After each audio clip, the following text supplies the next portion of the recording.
Let's get this going, ladies and gentlemen. Well, hey, welcome back to Fishy Film Fridays. I'm going to be driving the boat this week as we are we're catching back up. It's midway through the summer here. We've gone a little bit of hiatus. Everyone's pretty busy with their lives, but hey, doesn't mean you got to give up your Fishy Film Fridays. We got to keep rolling. This week, we're doing in honor of the 80th anniversary of the Normandy invasions, the liberation of Western Europe. We're going after one of Steven Spielberg, a fellow Ohioan, birthplace Cincinnati, one of his greatest films, Saving Private Ryan. One of the more intense and realistic battle scenes ever developed in cinema history. Released in 1998, kind of ahead of its time. Brought veterans and survivors of D-Day to tears. We follow the exploits of Captain John Miller, portrayed by Tom Hanks, and his small squad of Rangers as they embark on the mission to find Private James Francis Ryan of Iowa. All of his brothers, for those who don't know, they were killed in the Normandy invasions or in earlier campaigns in Europe or the Pacific, and he's the sole surviving brother of his mother. And the War Department finds this out and ends up wanting to bring him home once and for all. Sole surviving brother of the mother. That's not right. It's not right. It's of the mother. It is not actually based on a true story of World War II, but based on some similar stories that occurred like it, but there's never a Tom Hanks going through France, war-torn France, to try to find this kid in the middle of a giant war. A lot of big names in this. Some of them you might remember. Some of them, they kind of went through the ages. Of course, the legendary Tom Hanks. Boo. No, we see an early Matt Damon. This is kind of when he's starting to get on his rise. My personal favorite, Tom Sizemore. Oh, that is not the correct answer there. Ready, John? 3, Vin 2, Diesel. 1. Paul Giamatti. Oh, I was getting. Oh, true. Vin Diesel is up there too. Vin Diesel is up there. Ted Danson. Ted Danson is in there. That was crazy. That blew my mind. Giamatti also blew my mind, but Ted Danson, I was like, Giamatti. Bryan Cranston's in it. Yes. Yeah. Briefly. That. Cranston's missing an arm, isn't he? Yes, he's the one who kind of is part of the discovery of the Saving Private Ryan. And he got what? Wait, I think the Ted Danson one was the craziest because my mind immediately goes to Curb, and it's just him. Like I can't picture him as another actor. As an actor anymore. Yeah. Yeah. So this was think about this in 1998. This is a whole different world we're living in. 24 years ago, or 26 years ago, this movie came out, and to my opinion, it still holds very well. I wanted to pick this movie because of the D-Day anniversary, and sometimes people don't want to touch this movie because they think it covers the scenes of Omaha Beach. It sees these war heroes. But, in a world where we're using a lot of war imagery, or we use all these ideas of the greatest generation, maybe we can challenge some thoughts and, go along the journey that Captain Miller and his soldiers went along in saving Private Ryan himself. Wait, what? What thoughts are we challenging? Or, maybe he's reading ChatGPT. They're talking to ChatGPT. Actually, we're not even on the prompts provided by ChatGPT yet. What thoughts are we challenging? I'm challenging that Saving Private Ryan may have done more bad impressions of World War II than good ones. People say that? I'm saying it. You think it did more bad than good? Potentially. Interesting. Yeah, potentially. Okay. We'll come Why back. so? Why? No, we'll come back. Yeah. Okay. Well, I wanted we could start from the top. Yes. That's a good Wait, we didn't introduce ourselves. We didn't even introduce ourselves. Well, I think people understand us by now, but I'll be helping driving this landing craft as we approach Omaha Beach. Is Jared seeming a little drunk to you 5 minutes in? This is most vodka. Get a couple drinks with Grammy before this one. Hey, man, we don't expose our personal lives. Sorry. Sipping a drink through a straw. What's up, Marvin Ellison? What's going Hi, on, I'm Danny people? Ocean. And I'm J Red. Captain. J Red. Retired captain. No. I still hold the title. Sometimes. Reserve captain. There we go. Part-time soldier. Aren't we all part-time patriots when you really think of it? We all just want to be. And maybe the men and women of World War II, were they part-time patriots? Did they Patriots really? has kind of had a different connotation in the past few years. If you haven't noticed, It does. Yeah. The football team? That too. No. Well, they used to be a dynasty. Now they're not. That's true. That is true. Different connotation. That's true. If I were to say, "Oh, you're like the Patriots 5 years ago," people are like, "Wow, you must be a good team." And now you say Patriots and you think you're Aaron Hernandez's victim. Actually, it's funny you're saying all this because the first guy that, remember they do the bait and switch of the Private Ryan thing where they're like, oh, we found Private Ryan. Yeah. He's in Remember the Titans. That guy looks like Rob Gronkowski. Yeah, Wait, the guy who... Oh, wait. Maybe I'm thinking of somebody else. Rob Gronkowski. Yes. Fake Private Ryan. No, Yes, he does. Holy shit. Let's go. Validated. Share it. Let me see it. Can I? I was actually thinking a different football reference. You remember the guy who's like deaf and he's like, look at that. He looked like Gronk. That is Gronk. That's funny that comes up. Yeah. Fake Private Ryan. I like that. Oh, I thought you typed in Gronk Saving Private Ryan. No. Well, look Dude, at it looks exactly like Gronk. And he's like, how did they die? There's Ted Danson. They're 10 and 12. Right. There's Danson. You know the guy who his ears are blown off? He's like, I know Ryan. He has to write out the message for him and show it to him. Yeah. That makes me think of like Danny when you're a bit like angry at stuff, at that tone. Well, that guy was in Remember the Titans. If you like that movie, it's a good movie. I heard Remember the Titans was filmed at a beautiful college campus. It was. No, it took place. Or at least set in it. I don't think it was filmed. Yeah. Oh. As a person who played on those same same fields as the Titans. I learned. Jared's brain becomes Chat GPT when he has a little too many drinkies. I'm really worried about his aptitude test. You like my fishy film? Bring the shark to the test tomorrow. I take my aptitude test. Where do I sign?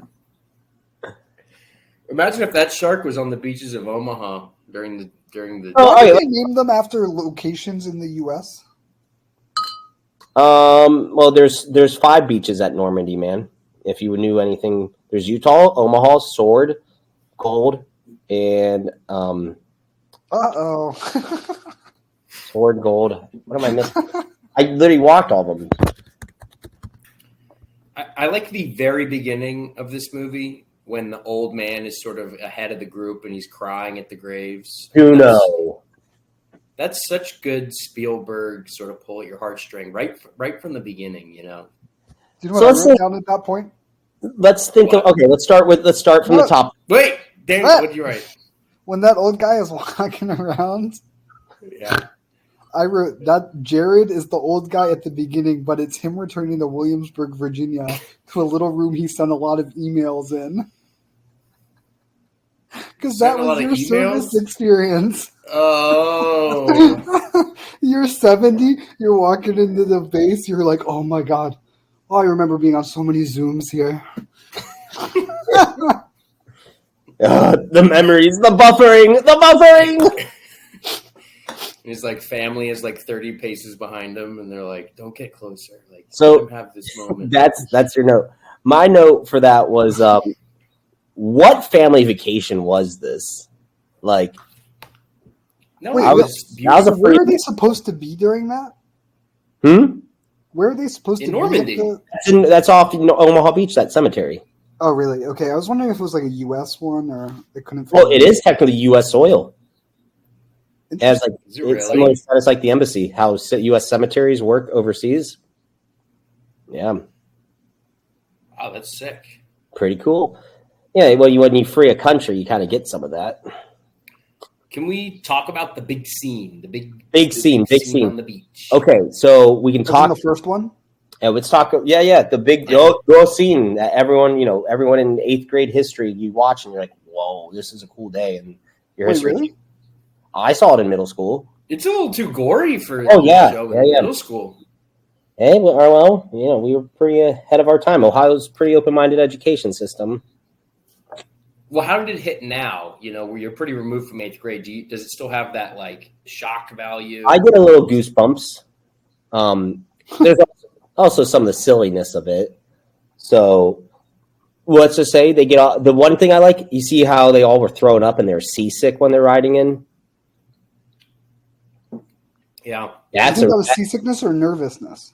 Both, but so there's actually a lot of people that were getting seasick that morning. So on all the Navy ships, they were given an order to give these guys like a really good heavy steak and eggs breakfast, which if anyone has digestive systems like us, Danny, poopy whoopies on your way to the beach. Should have got Tums. They should have had Tums. Yeah, so that throwing up would have been real. And imagine having a poop. You just poop in your pants at that point. Well, imagine taking a Tums right before landing. You're on the beaches of Normandy. You're going to feel unstoppable. I like one guy who put in a Zin. Yo, Zins would make you unstoppable. That guy packed the lip, remember? Mm-hmm. Yep. But hey, enjoy it. Smoke them while you got them. Smoke them while you got them. It's that chaos, that nervousness. It's at that point, it's every man for themselves once that ramp drops. And they jump in the water and, you're trying to figure out where to go, the disorientation. The part I thought was dumb is when they all were like in the water, like drowning kind of. They had all the bullets flying through. That's not how bullets. Right, that wouldn't work. Yeah, that was some of the guys were dying from that. Yeah, I thought that was a little silly. Like, and then some people getting strangled and they died in the water. Yeah, well, that part people did drown because like the equipment brought them to the bottom and they couldn't swim well. Which think about that, man. Trying to swim with all that equipment on, like that would suck. Also it'd suck being in wet shoes the rest of your day. Yeah, I was thinking about that actually. And all the sand. Oh man. Think of how hesitant you are when you're like walking off a beach now in a normal conditions day. And you got sand in your shoe and you're just like, I'm moving slower than I wished. Yeah. Oh, it sucks. Yeah. All right, so they're getting off the beach. What do you think of the shell shock scene when like the mortar goes off near him and then he's like doesn't know what's happening around him? Tom Hanks. Well, I played Call of Duty, so it's pretty accurate to how it is. I like the guy who's walking around and he doesn't have an arm and he's sort of like fuck the battle and he's just like casually getting his arm. I thought what would be funny is if he picked up a different arm and it was like black. Yeah. Yeah, okay. He'd be like, wait a minute, and then he found the guy and he handed it to the other guy. Were there no black people in the military back then? Well, they were segregated units. And none of them were on Normandy? That's a great question. I don't think I have written down no black guys 20 minutes in, ? And I don't think there's a black guy in the whole movie. You could have said that the whole movie. Yeah, I don't think there's a single black guy. Regiments were fighting in Italy or Northern Africa at that point. Wow, that's crazy. Dude, they were segregated. That's what that feels like okay, if I may. Based on the assumptions that we know about America, one would assume that we would throw the black guys on the Normandy beach and the white guys in Northern Africa, not the inverse, right? It's surprising that we did it that way. Well, it was probably like a racist thinking that the white guys could handle this tougher. Yeah, that's what the war, that racist thought of these generals thought that the competency of their white units were better. So that's crazy. Okay. Yeah. I was just wondering. All of a sudden, I was watching a movie and I was like, "Wait, when were black people allowed in the military? Like, was it after this?" And I was like, losing my mind. Well, and there were black sailors and soldiers, but they weren't ever on like the first line of combat. They traditionally were like support troops, like quartermasters, transportation, maintenance. So it seems like that's reparations right there. Yeah, sure. You guys did not react well to that one. don't know. I can't say anything for that. He's just nodding his head in agreement, I guess.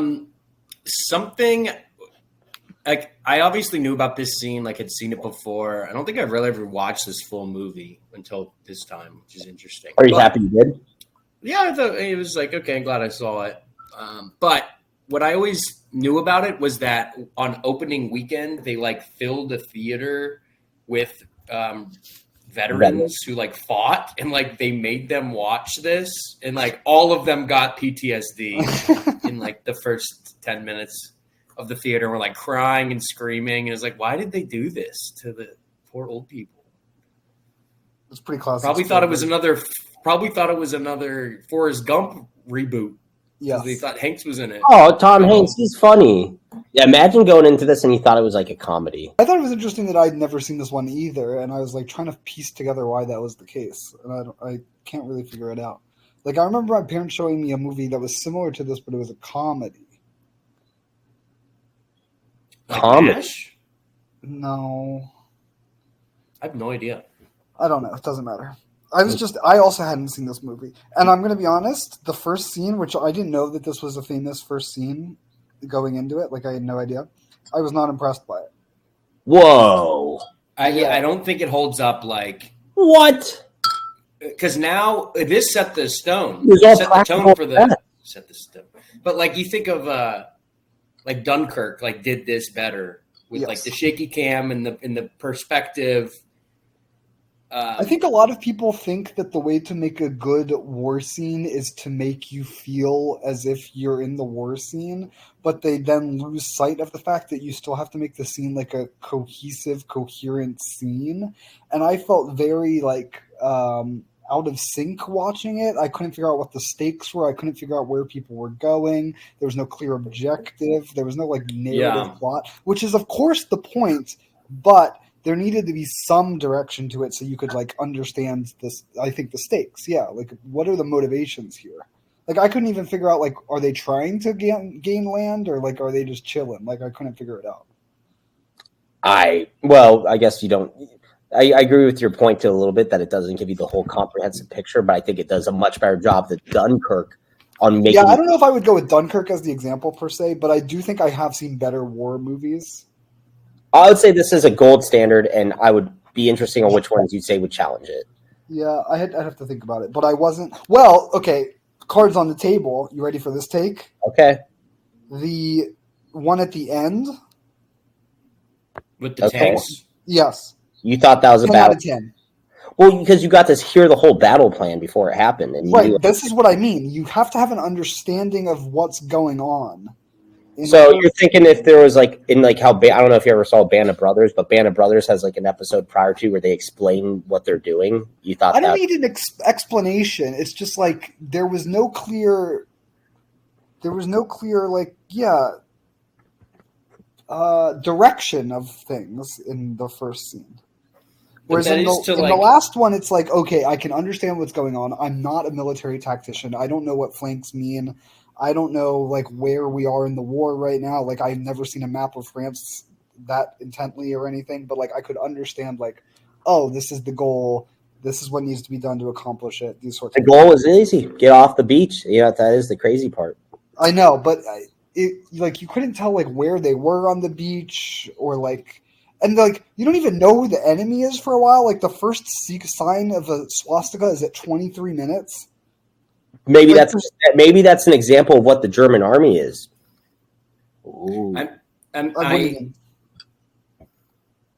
Because at the German, those weren't mostly Germans fighting.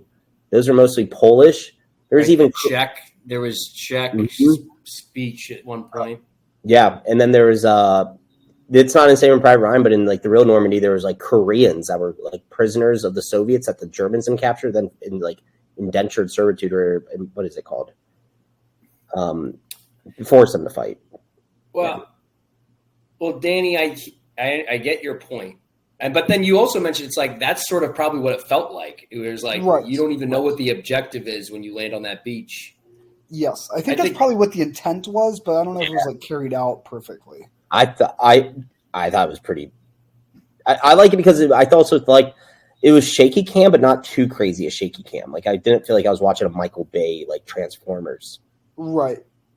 Yeah, I don't know if that was actually my problem. There were other points with shaky cam that I didn't like, but it wasn't a problem there. Yeah. Oh my God, there were some points where it was like it was so shaky, it was crazy. All right, so let's keep moving off the beach. There is something else I want to say about the beach. Okay. Yeah, I think I have some more on the beach too. The beach is big. Like we should mostly be talking about the beach. Did you guys watch the Kevin Spacey documentary like that recently came out? No, I did not. You did, but no, I didn't. They talk about and they reveal that one of his victims, who was like a teenager, Kevin Spacey and this teenager went and watched Saving Private Ryan in the movie theater. And Kevin Spacey was touching himself, looking at this little boy during the beach sequence. No way. Oh. I swear to yes. Like maybe one of us had our hands down our pants on our couch watching this, but not in the Kevin Spacey way. No, and Kevin Spacey's like making eye contact with the kid during this. Like it was an insane story. And just during the beach scene. In a theater. In a theater, yeah. That's wild. That is 1993 or whatever. 98. So I just thought that must be so scary for that kid. It took 15 plus years for this guy to like get outed or canceled. When did Kevin Spacey get canceled? Was it like 2018? Yeah, it's been a while now, I feel like. Sooner than that. Yeah, he was getting away with this for like over 30 years. That's crazy. That's what power does, baby. But he like wasn't even like powerful until like the late 90s. That's a pretty weird time to jerk off. Although I could see the benefit being that like that would be a time when the other people wouldn't be glued to the screen. Yeah, they wouldn't catch you. But I do think it would be pretty challenging to get hard. He's fucked. Yeah. For doing that. Yeah. He's your friend. And he has no respect for the troops. You shook hands with him. Tom Hanks and Kevin Spacey are kind of similar actors. Dude, if Tom Hanks got canceled like in Kevin Spacey level, Kevin Spacey's sad. more of a villain, and Tom Hanks is always a good guy, pretty much. He is. Except in Elvis. But interesting. Okay. I just saw Priscilla, but not Elvis. What do we think about the religious imagery on the beach scene? Oh, the chaplain? No, in general, like 5 different people praying. I thought people with their rosary beads. It is a different time. It is true. Like people, that's what they saw their faith in, and there's a lot of soldiers I think would do something similar today. Not as many as maybe, but no, I would imagine. So here's my take. I imagine it's the same amount of religiosity among troops, especially in a situation like that. However, is Spielberg a religious guy? Because it was like a lot at times. Yeah, I mean, and throughout the movie, really. Yeah. The sniper guy does a lot of praying before he shoots. Yeah. I think that's just what the 19th. Spielberg's Jewish. He is. Oh, you're right. Yeah. I didn't even think about that when I said that. He didn't really go on a. He didn't really make this much about like he had his one character in the squad that was like, fuck you Germans and I'm Jewish, I'm gonna kill you. But he really didn't go much beyond that. Yeah, no, he didn't. And that's also why I didn't like the swastika being shown so late. Because it makes it feel like you're valorizing the American troops without highlighting like the reason that they were there. Oil. So it's just like, it's just like go America and not like fuck Nazis. And I would rather the latter. But I think, again, this is like probably how the troops felt. They're like, what the hell are we even doing here? Like these little guys, these 20-something-year-olds from Iowa, like, and they probably, you don't see like swastikas out in the open. Like a lot of the times, especially in the last scene where it's like they're fighting and crisscrossing, I'm like, I don't even know who's the good. Like they're wearing similar uniforms. Combat. Yeah. It seemed confusing. How do you think a modern 20-year-old is going to react to storming the beach? Ooh. Could we get tens of thousands of 20-year-olds to do that now today? Yeah, they play Fortnite. They're like, I'm going to go like no. dances through the beach. I think no. I think first of all they'd go, why aren't we just sending drones in? And then they would go, also fuck this. I'd rather watch TikTok. Yeah. How many phones do you think would be out? You think they'd be live streaming something like that? Dude, they always somehow have phones. Everyone sneaks a phone in. Really? It's that feels like it would be a security threat. Dude, you can find soldiers like putting stuff on TikTok in Syria and Iraq on the daily. Interesting. Yeah. Another beach thing. Tom Hanks tells the medics to stop doing medical stuff and join the fighting. I think that's a weird decision. What? He did get with his squad so he didn't get lost. That's what he did. Doesn't like pick up a gun, doesn't he? Yeah, he says stop doing that, pick up a gun. Yeah. Oh, that's part. It's a combat medic back then. Medics have guns. The job. Yeah, it's part of the job. You carry a gun, even modern day. It seems like maybe you would want some medics out there. It seems like an interesting leadership decision. You wouldn't want them, or you would? You would want some medics. Yeah. But he told them not to.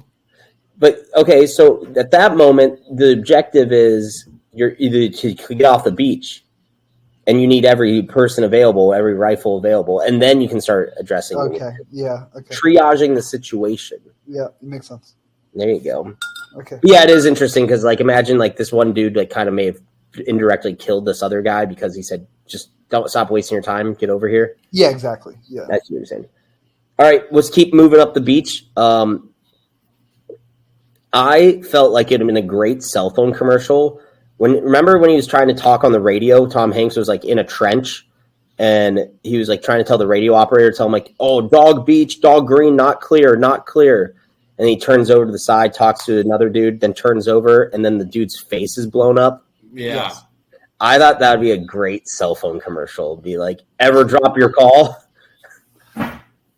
That's almost as bad as the Kevin Spacey thing. AT&T doesn't blow up in your face. Yeah. And also, like, I don't know, I got a little chuckle from that one. Yeah, there were like some strangely humorous points in the beach thing that, like, I was kind of like, for example, the guy takes off his helmet and yes, and then he gets shot immediately. You're like, you lucky son of a bitch! Poof! Yeah, I laughed my ass off at that, and I was like, I feel like I shouldn't. Oh my god! Like, don't take the helmet off, bro. Or keep the helmet on. Tom Hanks is like dragging the one guy out of the water who got wounded, and then like that mortar went off, and then he keeps dragging him, and he realized like half his body's gone. Oh, I don't remember that part. I felt like that was a metaphor of like when you're carrying a lot of groceries in, and like the bag rips, and you're just like, ah. Yeah, it's funny. You got to get reusable bags, Jared. Yeah. That's the answer there. It really is. Yeah. I don't know how it relates to the beach at that point, but yeah. All right. Badass when they start clearing the bunkers and it's like grenades and flamethrowers, and then they yell, "Let them burn." Yeah, I didn't like that actually. Would you have done the same thing? It felt like, again, with sort of similar to the swastika point, like part of the reason we were there is because people were burning other people. Well, most Americans burning people. Most Americans did not. Most of the world didn't know the Holocaust was a thing at that moment. Oh my god! Get the fuck out of here! No, dude. Most like the Western powers were aware in like the mid 42, 43. But like the average American soldier would have had no idea what the Holocaust was. They would have known that like what the Nuremberg laws are, but Spielberg knew and yet decided to make that statement. Well, American soldiers also, executed prisoners. I'm not saying it's equivalent in how bad everyone was, but I think it gave a good comparison. Pleasure to himself. Just letting you guys know. What ads does John have on the side? Yeah, what M&M ice cream cookies. Of course, this is my work computer, so it's all like work related. What is M&M ice cream cookies doing? I would actually kill for one of those right now. Those are good. Speaking of killing for great snacks, I like it. We're going to fast forward a little bit, but like when they're always just trying to find good coffee and are upset that it's not good coffee. Yeah. A lot of the downtime, I really don't like the trope in war movies where there's like the battle scene and then there's downtime where they talk, like what's life like back at home? Like those scenes, I just check the fuck out on. Yeah, that was kind of lame. And I know that's like where the characters are developed, but I like to think, because also think of this. A lot of these guys, like the unit of 8 guys, knew each other from training on up, but everyone else were just people they ran into like that same day. Yeah, because you're improvising and just trying to make these missions work. The church scene was really dragging. I'm with you on that, John. Like really dragging. And so contrived. And a lot of times in this movie, Spielberg is just pandering really hard. Yeah. And the church scene is one of those. Yeah. Let's keep going in order. Okay, so they're clearing those trenches after the beach. You notice when the one sergeant, Tom Sizemore, was like taking all the dirt? I didn't like that. That's actually, I have written down the Jew with the Hitler Youth knife, the guy with canisters of dirt, just super contrived stuff. Like, I thought Hanks had the dirt. No, it was Tom Sizemore. Oh. Just shows like the seasoned veteran. He's been in battles before. Right. And then the Hitler. Like, what's he doing? Carrying around 10 pounds of dirt with him? Yeah, like there's no way you can carry that much dirt with you. I took dirt from Normandy, and it's in my coffee table right now. Thank you for your service. What do you want to say? None of that dirt. None of that dirt. It's all microplastics now. So it really is. I'm stopping that too. That's my new battle. Okay, so they got all cleared. The Hitler Youth knife thing. I thought that was weird too. How he just started crying. And then why did he start crying? Why was he crying? I didn't really understand that either. I never really got, because like I think he was like, the battle stress finally got to him, and maybe he's fighting for such emotional reasons that like he finally gets up close to a Hitler Youth thing, and it like finally just overwhelms him. Think of how much these people are like keep burying their emotions deep inside while all this is happening. Yeah, dude, they're just 20-year-old kids, most of them. Yeah. Pretty weird, and their brains aren't fully developed. They're trying to figure out sad it is. Shit. Yeah. This is what happens when you got a Dem in office like FDR.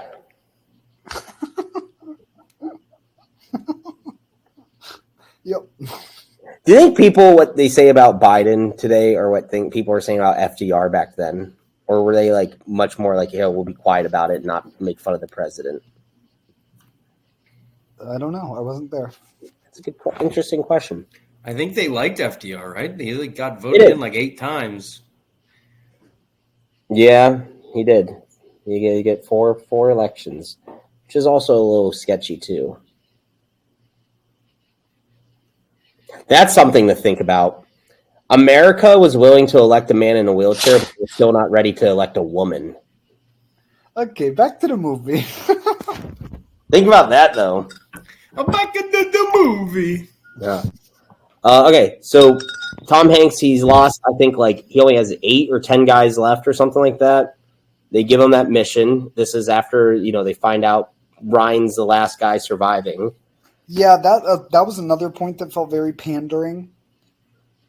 The whole scene with, like, the high-up general reading some Lincoln quote. Yeah, like, he had that ready. And then they show the mom just... It was George Marshall. Yeah, the mom washing dishes in the house. It's like, shut the fuck up. And then she falls to the ground. Yeah, really annoying. Spielberg's... Well, you don't understand, Daniel. What? You don't understand. I don't understand. Imagine you're a mother in Iowa, and you're 285 pounds, and you're washing dishes. And you just sent your 4 boys off to fight the war. And Jared rolls up in a car. It was a captain. And he's got an American flag in his hand. And he's got not 1, but 3. Yeah, it's sad, but I don't think you need to spend 10 minutes setting that up. Yeah, thank you. Yeah, it is sad. It is sad. I also thought it was weird that they let Bryan Cranston, who was just like a major, in the room with the 4-star general. That doesn't happen really often, especially a 1-arm major like Bryan Cranston. Well, it was a big deal because... Yeah, but like it's a 2-arm job. Do you think he lost an arm in the First World War? No, you have to remember the war was going on for 3 years prior, so he was probably an officer, was in an earlier battle and like lost it, but they're like, hey, come do this office work. Damn, he didn't get to fucking medical leave after losing an arm? No. Maybe a little. It's kind of like how Buck had to keep on going on being a dog and Hank had to keep on going on being a cat. That's true. Ain't that the fucking truth? Is Hank Bryan Cranston. Okay. Yeah. Jared is the translator guy, but with less language skills. I was thinking you were the language guy. Yeah, so let's get to that part. So they give Tom Hanks this mission, which Tom Hanks is a good captain, just says, okay. No. Which one of us is which character is each one of us? Well, I'm not Jared is the guy translator. John, you're the translator guy. It's Jared because Jared's the only one that's in the military, but he wouldn't be one of the fighting people because he's actually the educated little person. Dan is the Jewish guy. I'm the Jewish guy. Issues and emotional instability. Yeah. And I'm Ryan. I'm Private Ryan. I lived. Interesting. I think it tracks. I like You're definitely the translator guy because you're like in this movie I was never like, oh, who am I? Because I would never be in the fucking army. If they put me on that beach, I would have blown my brains out before I landed.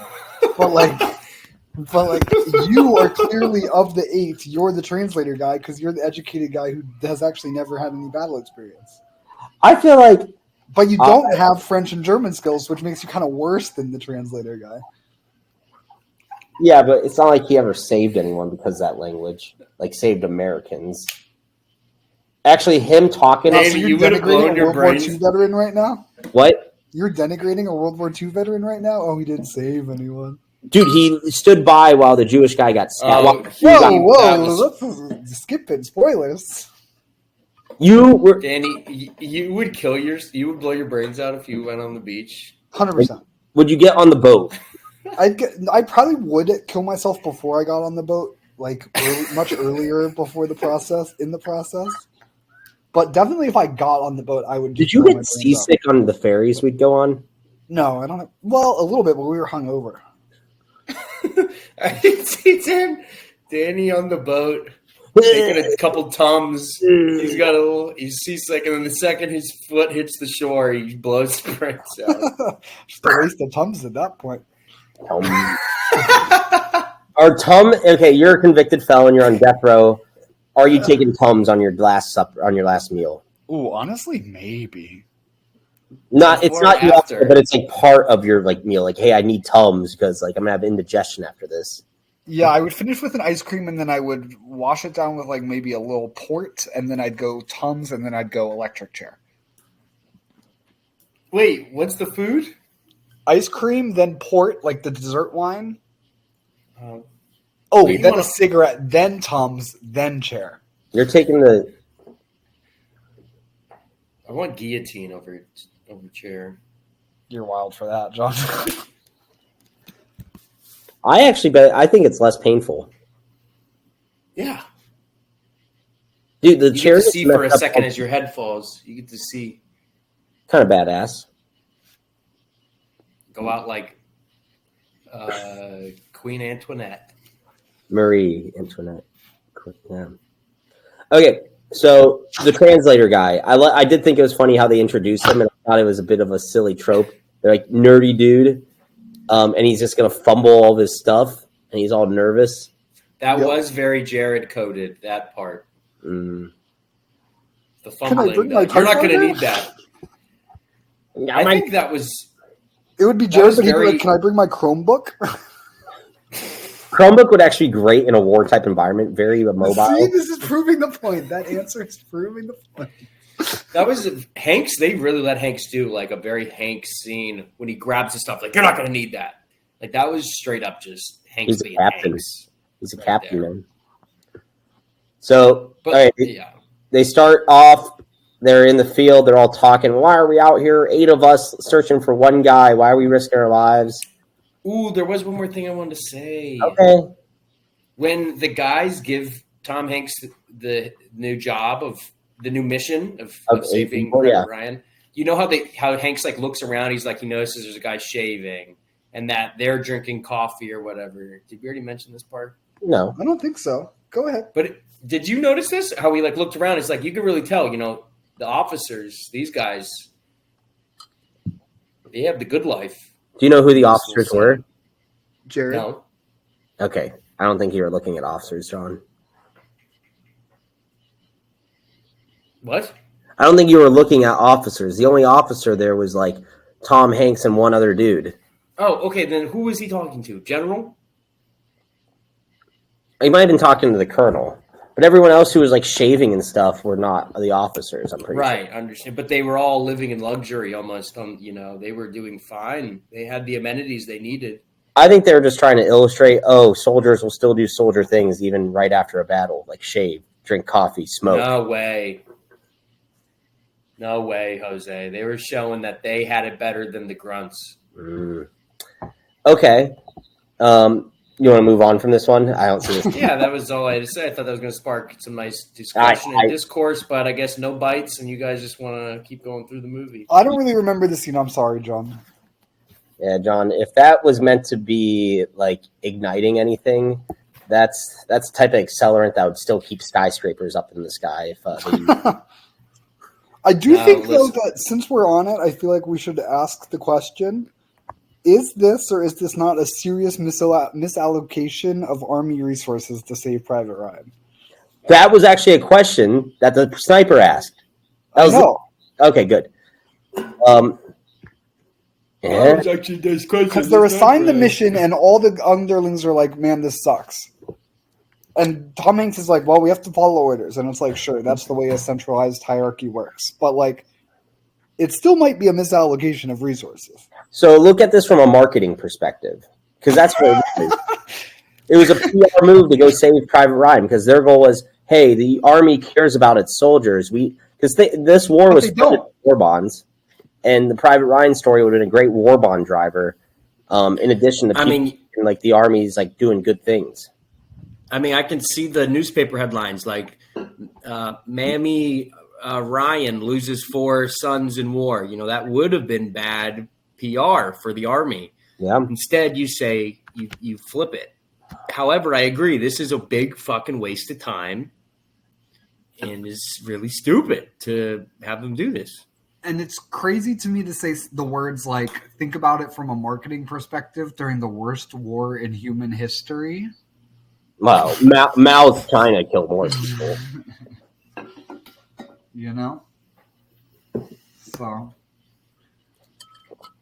War is a business, dude. War is a business. Okay, moving on. I guess that wasn't... No, but I agree. It was fucking stupid. I remember, I was like, this is dumb. I like the part... Jared, if that were you... Dude, I took and you were forced to risk your life for me... You'd be like, this is ridiculous. Oh, for you, yeah. Oh. But Private Ryan could have been just like me. Private Ryan was a paratrooper. You would have never made it on the plane. Yeah, okay. But, like, what else are you going to do with these 8 dudes? They were still, like, kind of patrolling France, taking out Germans and, like, blowing shit up. They could have just been doing the other missions.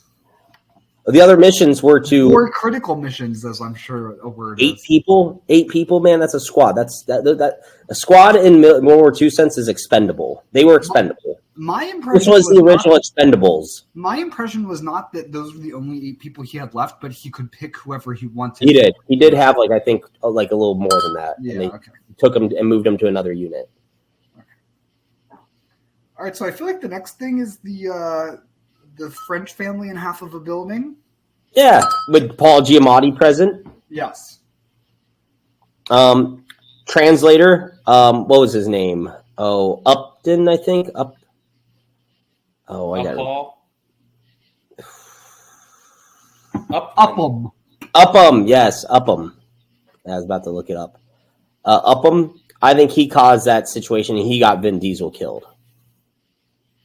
No, Vin Diesel caused that situation. It was Vin Diesel's fault for holding the baby, thinking it was a joyride. They should have just said no baby. Yeah, dude. Their family. Really irresponsible of the father. Also, why are they still there? Get the hell out. Your house is half broken. It's time to leave town. Dude, what if the looters came by?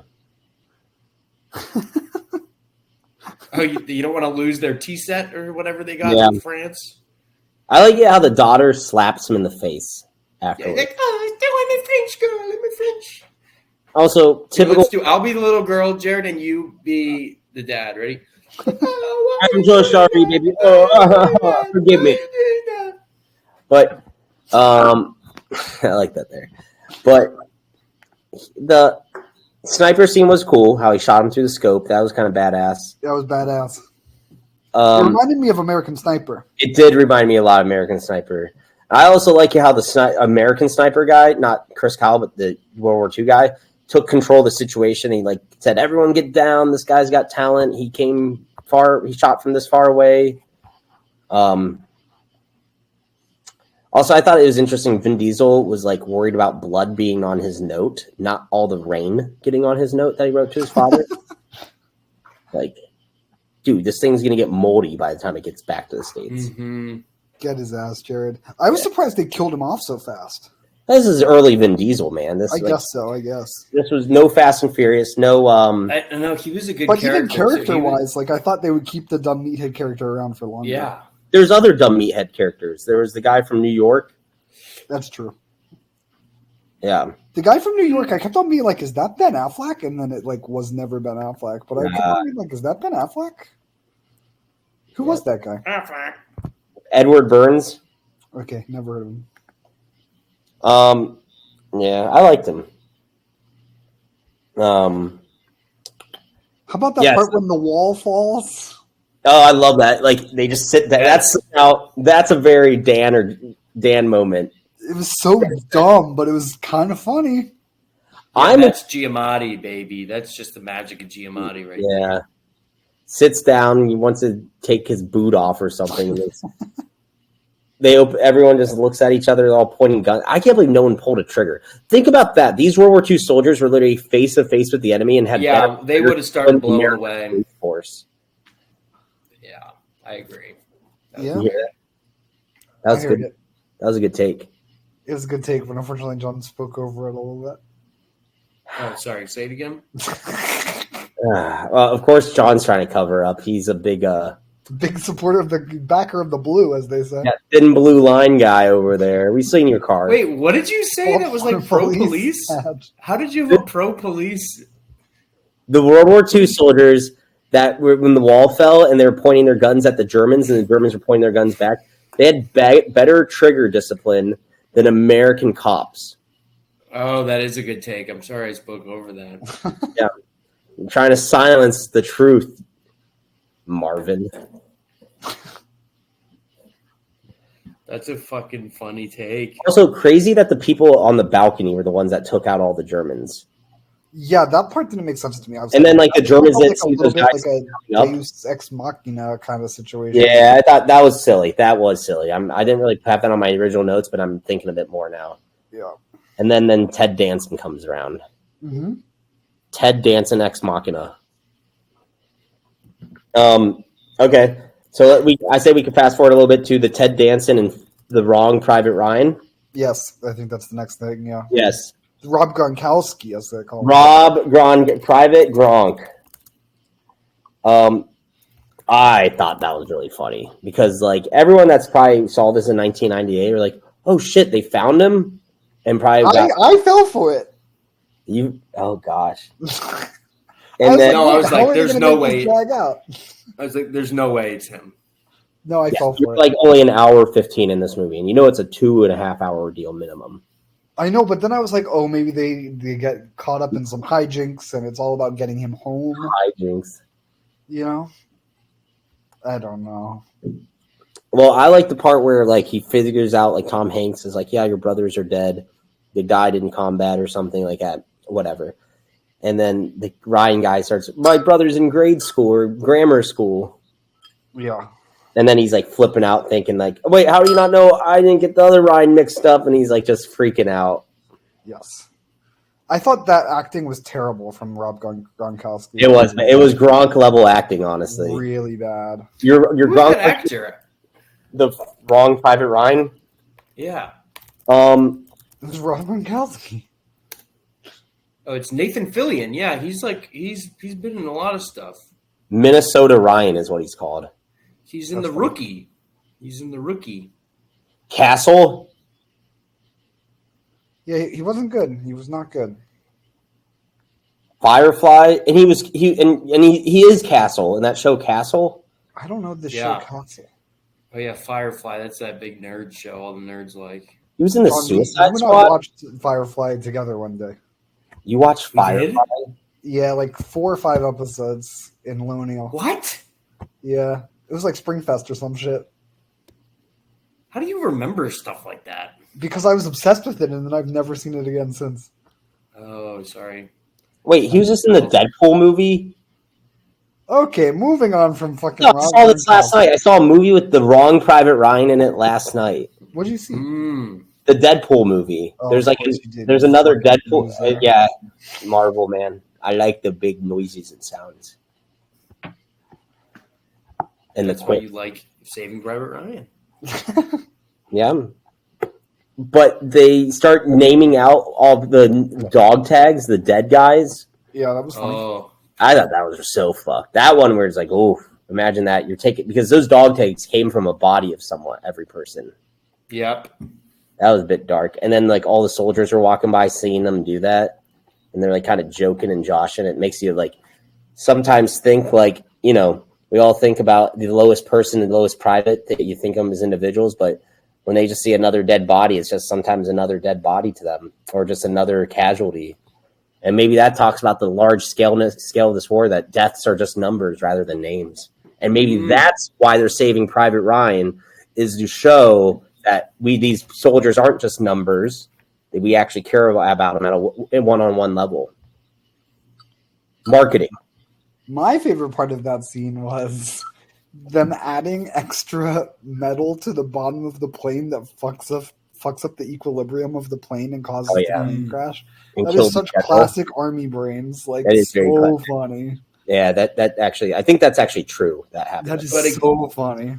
But again, it's protecting the higher ranking officials. Like the higher ranking person needs to have a better situation than the grunts. Yeah. So that's a good point there, John.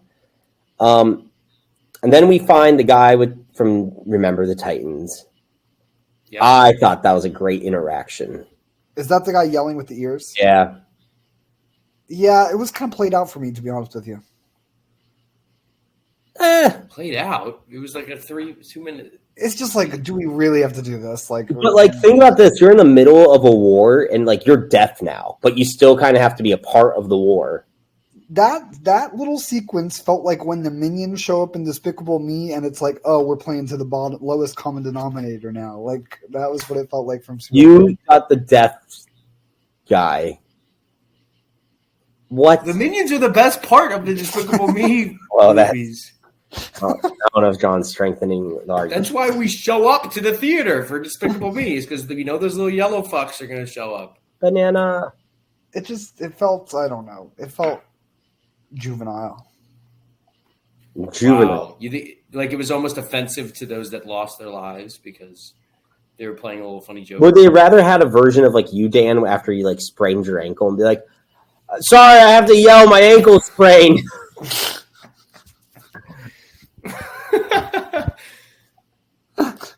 I think you'd be the worst wounded soldier. This is why I would kill myself on the beach. You'd be. I'm helping everyone out. Your complaining as a wounded soldier would actually get more people just killed.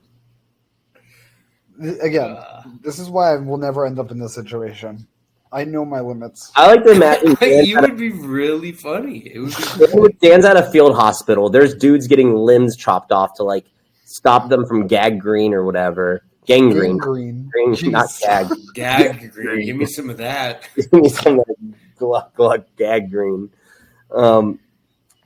But Dan's like has a slight blister, or he has a running related injury, and he's like, "I need attention now." pushing aside of these bleeding out guys. That's how I see you at the field hospital. I know my limits. I would never end up there. Actually, speaking of medical ailments, though, what is the sulfa stuff? Sulfa? The stuff they that they pour sulfa like on an open wound at one point. Yeah, what is that? Do you guys know what that is? Like I'm actually allergic. Clotter. Is it the clotter? You're allergic to it, John? Yeah, or at least I was when I was a baby. Are you sure it's sulfa? I think it's SULFA. Yeah. I think it helps. Oh, it's to stop bacterial growth, so it's a disinfectant. Yeah, antiseptic. That's interesting that you're allergic to it, John. That feels like a crazy allergy to have. Like that's a deep cut allergy, not like it affects you. I probably outgrew it at this point. Got it. Only one way to find out. So they figure out where to go, what town to go to find Ryan. But on their way, they go stop at that radio tower, and they kind of go out of their way to do that assault. Yes. This goes back to my thing of like, but John, you kind of brought it up of like, is it worth that 8 people going after that one person? Well, I think they're down to 7 now because Vin Diesel just Fast and Furious them. Yeah, thanks. And then they lose their medic. The medic gets killed in the assault. Yes, the medic dying actually got to me a little bit, which I was surprised by. Well, I thought his death scene where he's like crying for his mother, and then he just that was the part I didn't like. He asked for more morphine, knowing it was going to kill him. He overdosed on morphine, is what the actual death was like. But he knew, like, hey, there's no way of saving me. At least take the pain away. Oh my God! I went through his spleen. He said, "Yeah." I don't think that this was an overdose. That would take a lot longer to. What he did was he basically sedated himself to being unconscious and then bled out. That's a Dilbert moment, right? He's right. A Dilbert moment. No, dude, morphine, that's how they kill people in nursing homes and stuff. Did you know that? Right, but it takes, Jared, the timing. You got to think about the timing. But they also did 3 giant doses at once. Did you not know? Trust me, he bled out and was just knocked unconscious from it. Danny knows. I do. I've definitely done way more similar drugs to that than you have. Okay. I know. That would be good. That would be good for them. But I think him crying out for his mom at the end, that was sad. Yeah, I didn't like that. It was a little uncomfortable. Then you saw how much he meant to the team because then everyone started turning on each other and they tried killing the prisoner and all that shit. Yes. It was an interesting 20-minute distraction from the main plot, but I kind of liked it a lot. Yeah. It did feel like they could have deleted that whole scene, honestly. No, because very important things happened during that. Namely, Tom Hanks asserting himself as leader by revealing his identity. That was like a major turning point in terms of his character. But I do feel like it kind of was not fully developed when it happened. Like they just kind of all of the sudden Tom Hanks is a leader in that scene, and you haven't really he hasn't really shown that throughout the rest of it. It felt a little forced. I think he's struggling. I don't think he wants to be a leader. I think he's just like, no, I'm with you. But you're supposed to feel like, oh, he's so heroic for solving this conflict by revealing that he's a teacher and saying the right thing at the right time. Yeah, and it's yes, it works, but I think it could have been done a little bit better, smoother. Part of me thinks this was actually just a fight on scene between Tom Sizemore and the other actors. Interesting. And they just started pulling guns on each other. I kind of liked the German guy.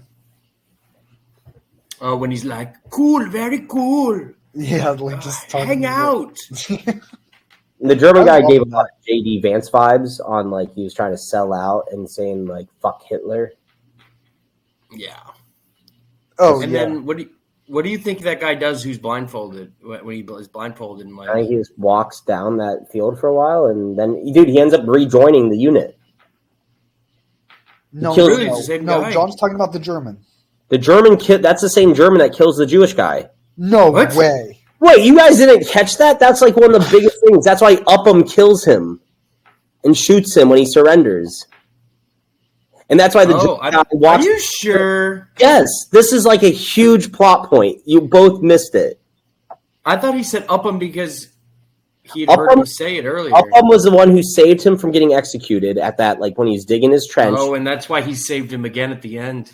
Yeah, well, at the end, after the German guy kills the Jewish soldier, he goes down the staircase and he sees Upham like crying there, and he recognizes Upham. And he's like, "Oh, we'll just let you be." Then Upham runs into him again when the Germans are like retreating after the airplanes come and like the reinforcements come, and then Upham shoots the guy dead because he realizes, like, you know what? I gave you a chance, and you killed my friends, you bastard. Wow. I wonder if that's true or if you just get Germans confused. No, man. That's dummy. I kind of hate that, though. I kind of liked it more before I learned that. Yeah, it feels a little too contrived.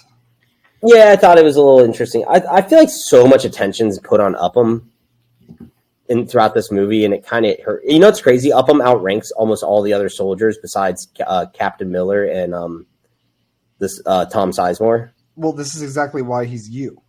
Yeah, he's a corporal. Yeah. I think Upham's probably supposed to be the Spielberg stand-in. Interesting. Yeah. Yeah. Oh, no, I thought the Jewish guy was Emerson or some shit. Like, that's obviously Spielberg. But I feel like Spielberg sees himself as like the Jewish guy who's like a badass. I don't know. Yeah. Speaking of places where people are from, how do you feel about Tom Hanks' character being a Pennsylvania boy? Oh, yeah, where in Pennsylvania is he from? Adler or some shit? Never heard of it. I wonder if it's a real place. A Pennsylvania boy. I wonder if it's a real place because love in this movie, and then they go PA. Yep. Well, some would say PA is the Midwest. Oh, fuck you. It is essentially the Midwest. Oh, and Wikipedia say he is suffering from post-traumatic stress disorder. What, with the shaky hands? Yeah. Yeah. Shit. Oh, I found his movie wiki. What's he stressed about? He's a teacher. Pennsylvania. He's the baseball coach. Because the French town they fight. Like, so heartwarming. It was like, ugh. Adley is not a real town. Right. Yeah, it's not a real town. And neither is the French town they're fighting in. There's a fake place. There's a Hadley, Pennsylvania, near Meadville. Interesting. Okay, so we're going back. They find the real Private Ryan. I was so disappointed when it turns out to be Matt Damon. I hate it being Matt. I wish Matt Damon never became famous, and that would have been like fine because it'd been like, oh, just another random side character from the 90s. Because all I see when I saw the Matt Damon, and then when they do the like face transformation later on at the end of the movie, back to the old man, I keep thinking that fucking crypto commercial. Infuriated me. That's funny. That meme of him turning old is like, I've seen it so many times, you know, like that GIF, I should say, that it's sort of like ruined. Yeah, the whole thing. Also, I feel like in 1998 when they did that, like they were so proud of that CGI.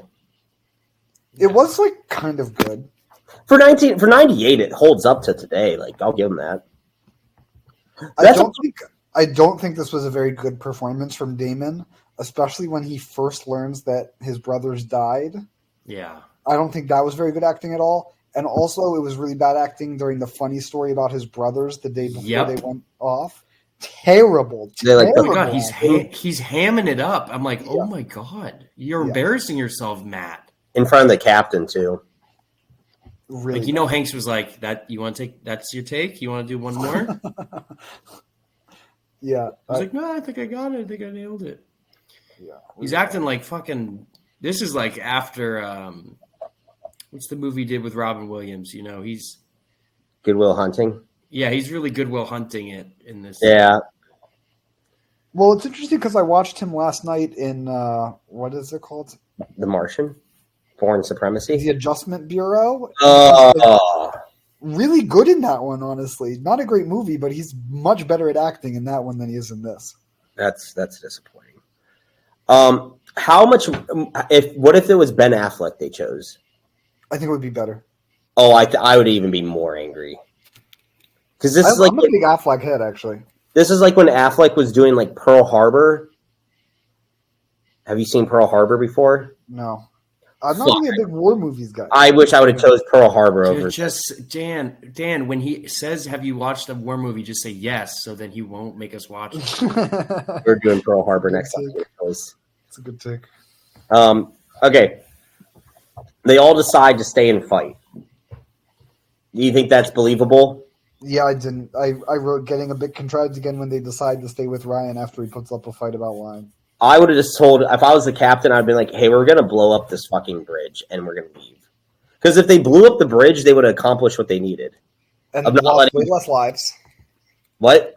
Lost way less lives. Correct. Like, all those dudes, all of them died, except literally Ryan and the one other, the Brooklyn guy from, like, Staten, or, like, I don't know, the New Yorker. I don't know where he was actually from in New York, but... Yeah, he's Brooklyn. He's Brooklyn. Yeah. Like, those are the only two guys that survived. Yeah. It's funny because war is an enterprise that's entirely based off of cost-benefit analysis, and yet they're so bad at doing cost-benefit analysis. Maybe that's what it is. They're like, we will trade thousands and thousands of lives for the liberation of Europe, and then they're really bad at figuring out in smaller doses what the best allocation of those lives is towards that goal. Yeah, and also the interesting part is like they stay back and fight for that little bridge in that town when no one actually ordered them to. Yes. It wasn't like there was an order coming in over the radio or a courier and it's like, hey, take your 7 dudes you have left or 6 now and reinforce them. So how did they get the airplanes? That's all bullshit. Now I'm calling bullshit. Oh yeah, the airplanes thing was insane. That was it wasn't like you could call in air support. Yeah, that's worse than the Ted Danson Ex Machina. Yeah. So dumb. Yeah. And they're like angels on our shoulders. It's like, shut up. Oh yeah. Yeah. That could be your new tattoo. Cringe. I did kind of like the Edith Piaf shit. That was kind of fun. Upham's translating it on the fly, and they're like, "Wow, this is incredible." Because like, dudes often are reacting to Edith Piaf like that. What do you mean Edith Piaf? The song, the music, and then Upham was translating it. Oh, it's the most famous French singer of all time. Oh, okay, yeah. I did like the bridge scene. I stand by that take. But like the one thing, so on the Jewish character, kind of disappointing in Spielberg for the way that went down. How he died? I don't really love the optics of making the 2 scenes of the Jewish guy be him crying after battle and then losing in a struggle with the German, and the German being like, shh, shh, shh, and then like slowly slipping the blade into him. It's like, dude, if you're going to do propaganda, at least make your own people look strong. Well, he did.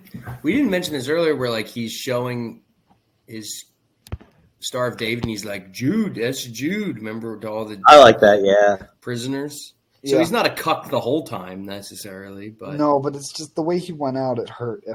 And like it felt like the Upham character, the like redemption arc on him was like so brutal. Like I hate he committed a war crime to redeem himself. Yeah.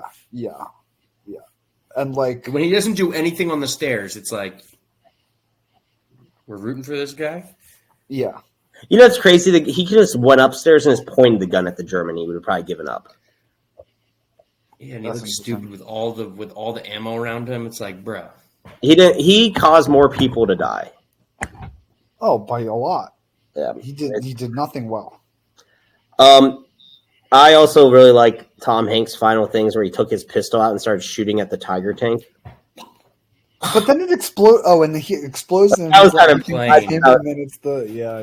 At first, were you guys like, "Whoa, that pistol shot actually did it," or did you? Like, yeah, I was like, oh, maybe it's like a dragon where they have like one scale that's a little bit weaker, like a dragon. I didn't think maybe he shot it into the barrel of the tank. Oh, which is kind of like the scale on a dragon. Yeah. Okay. So yeah, I didn't like his death scene that much. I like the last words though he said. What And were it makes they? earn it. Oh, earn it. No, I hated that. Super contrived. I like earn it. It's just like, but like if I had my last this word, movie is like a motivational poster that like a 16-year-old boy hangs on his wall. Dude, if I was an RA, I'd put all Saving Private Ryan motivational posters up. Oh my god. I mean, it is propaganda, like, self-determination, self-reliance, this American ideal. Yeah, but it shows a lot of Americans dying and losing throughout most of it. Where's the war film that valorizes the USSR's sacrifice for this war? Enemy at the Gate. Come and see. Yeah, I don't know. That USSR movie needs a Matt Damon in it. That would be good. No, put Affleck in that one. Affleck. But okay, so we're getting a bit pretty far into this, about an hour 25, whatnot. Hour 15. Hour 15. Yeah. So little concluding things is I do like that we go back modern day, and he then asked something I think a lot of old people ask each other: was I a good man? Did I live a good life and all that? I hated that once again. Dude, I think a lot. Are you going to ask yourself that? No, I already know the answer. No. Yeah.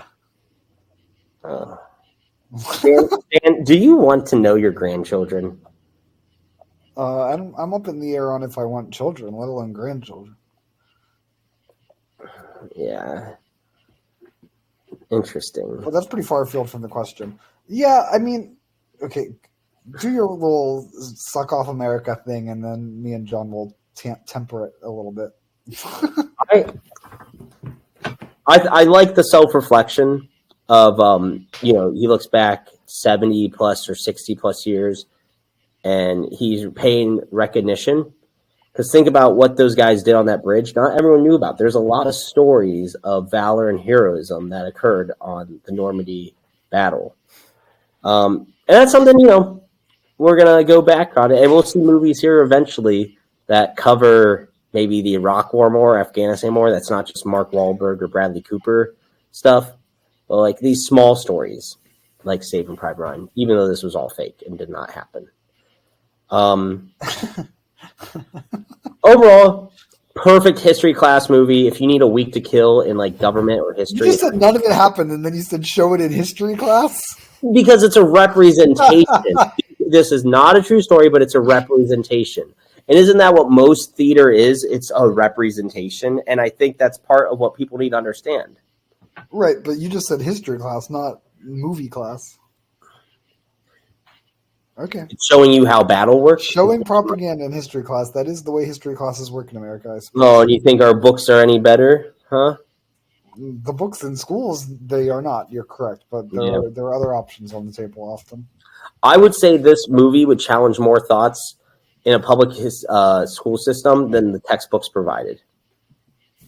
Okay. I do want to circle back to something that you identified early on in the conversation, and which I also wrote down in my comments, which is, do you think this movie does more to encourage or discourage future wars? What do you think? Me or Dan? Dan. Me. Me? Both what do I think? Oh, fine. Marvin, you go first. I don't know. I mean, I don't know if I have an opinion. I think this is propaganda. I think this does encourage, this. What the hell was that? I think it is, of course, going to be pro-America, but that's also what its audience was designed for, was the American audience. But I think it shows the brutality of war a lot different than your classic, because before this, all your World War II movies were like John Wayne and like all these we kicked the ass and no one really died, and it showed people, right, people get blown up, show the horrors of war. People get disfigured. Bad shit happens. People just die, and you got to keep moving on. I think this is one of the early movies that were not a Vietnam-based movie where it really covers that. What's that one? Not A Bridge Too Far. All Quiet on the Western Front kind of talks about this too. So I think this is a good I think this is a good version of like All Quiet on the Western Front, but in a World War II storytelling. And I think there's so much more continued storytelling about World War II that has to go that could give that non-propaganda vibe. This movie was made in a time in American history where if you want to make a movie this expensive, people got to like it. And having a pro-America propaganda spin to it maybe was necessary for it to happen. This movie also gave birth to Band of Brothers, one of the greatest HBO series of all time. One of the greatest, not John's face for that. That was incredible. I'll give The Wire and Sopranos better, but I'll put Band of Brothers over Succession any day. Not above HBO Girls, though. Oh, I'd go to war to make that doesn't happen again. I don't mind girls. Girls, Girls overseas is welcome. Okay. Later seasons, I'm like, wrap it up. Marvin, go ahead. Are these like final thoughts on the film? Well, the movie question on propaganda, and then we can maybe do some final thoughts. Or you can all in one. It's like the movie's like over patriotic. It's over sentimental. It's like an idealized view of like what American soldiers experienced and like their motivations in war. So I don't know. It's just like Spielberg melodrama, which is sort of upsetting, but it's still good. I think it's better than like the worst war movie in terms of like the propaganda side of it. And it's pretty violent. It's like upsettingly violent at some points. Yeah. But that's my take on that point. Yeah.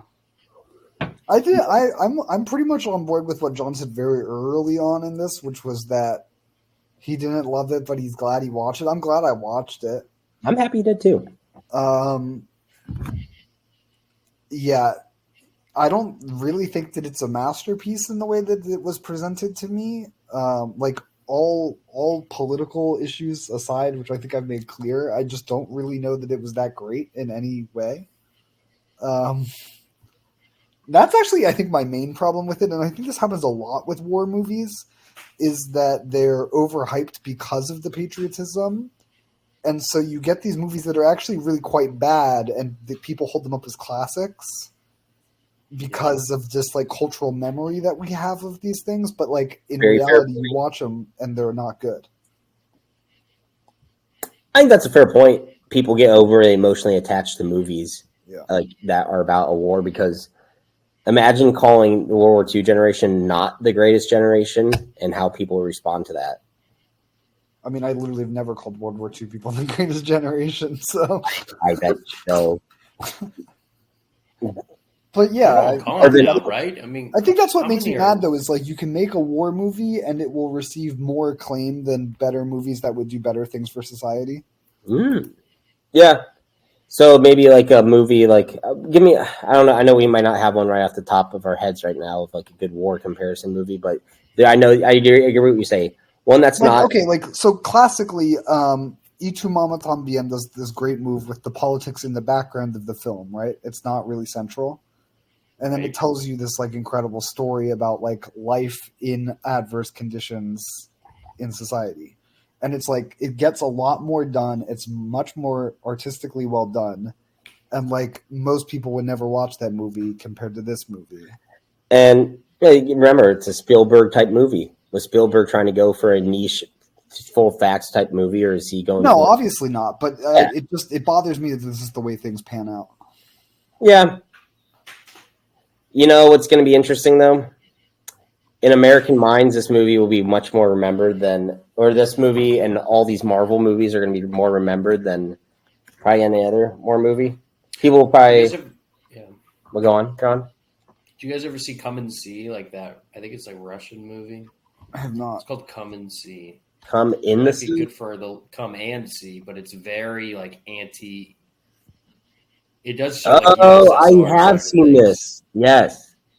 This is good. I mean, that movie's dank as hell, and is like from a child's perspective of the war. Yes. Yeah. Well, I'm happy this conversation opened up some of our thoughts into like war movies and stuff. You know, it's a bit different than the Flintstones. Well, Danny had a take that he said all war movies are like propaganda. He just said that. I agree with that to a very strong degree. Well, so this is the story. This is funny. So it was like around the time like Dunkirk. It might have been Dunkirk. It might have been a later one than that.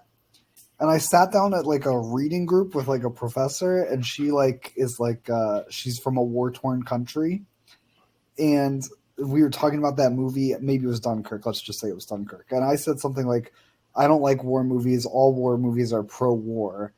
And she goes, in her war-torn country accent, she goes, "That's a stupid idea." And I was like, "Oh my god!" It was incredible. The most blunt time anyone's ever told me I was dumb. It was funny.